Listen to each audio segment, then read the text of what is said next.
The Anglican Republic. History remembers it as a totalitarian state with immoral methods of emotional control, regardless of whatever virtuous intentions the Social Liberalist Party may have had at its inception. But it is vital to remember that the socio-economic conditions which gave way to its existence still threaten our freedom today. England's descent into anarchy is a precedent we cannot afford to follow, and a lesson we cannot afford to forget.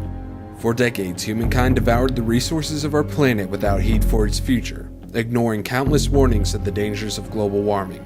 Even in the face of the natural tragedies of the early 21st century, the 2004 tsunami, Hurricane Katrina, the 2011 forest fires, and the 2012 dust storms, they did not listen, and they paid the price. April 2018, the deluge.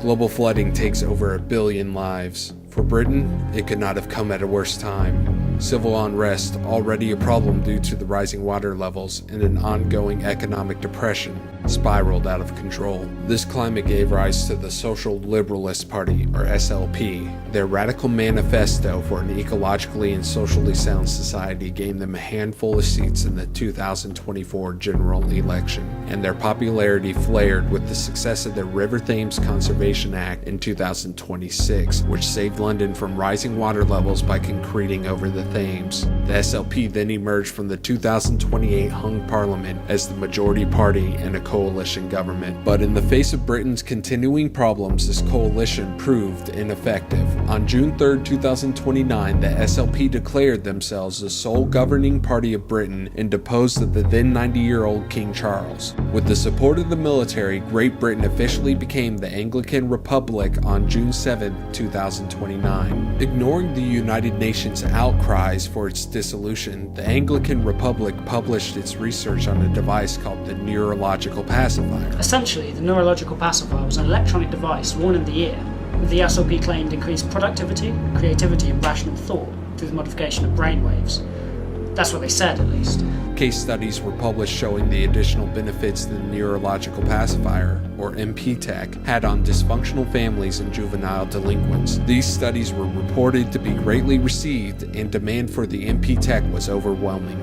The Republic held a referendum in early 2030 on the introduction of the MP-Tech in work environments for work hours only. The legislation passed without any difficulty. Over the next 7 years, the scope of the MP-Tech widened until the majority of the population were wearing the device at all times. The effects of the MP-Tech were modified. The induction of logical thought became emotion regulation, which turned into emotional control and suppression.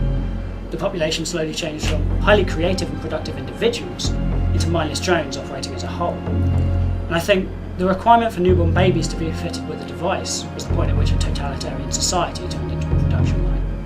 Terrorist activities carried out by MP-Tech resistant insurgents were first reported at the time and continued for the next decade until a coordinated bombing attack on February 14, 2058 disabled a region of MP-Techs in the West Midlands. Those who had been controlled since birth were suddenly awash with emotions they had never experienced and could not control. There was mass chaos, and before long, the Republic crumbled under its own weight. On March 22, 2058, the United Territories of America, in honor of the age-old special relationship, stepped in an altruistic gesture to repair the shattered country, and on April 1, 2061, the Republic was inducted into the UTA. Now, Anglican is the largest producer of eco-friendly electricity in the United Territories. Extensive therapy and rehabilitation awaited those who were unfamiliar with their newfound humanity, yet only 13% were able to integrate with society, and only then with marginal success. The MP-Tech is now outlawed, but various parties have lobbied for its partial reintegration. It's easy to condemn it in hindsight, but the Republic did do a lot of good. A lot of the world-shaping technology that you use every day was invented under the influence of the MP-Tech. I mean, hell, we even put a stopper on global warming.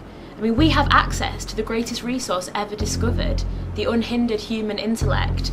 Is it right that we discard it because it was misused? Yeah, of course I miss it. Every day.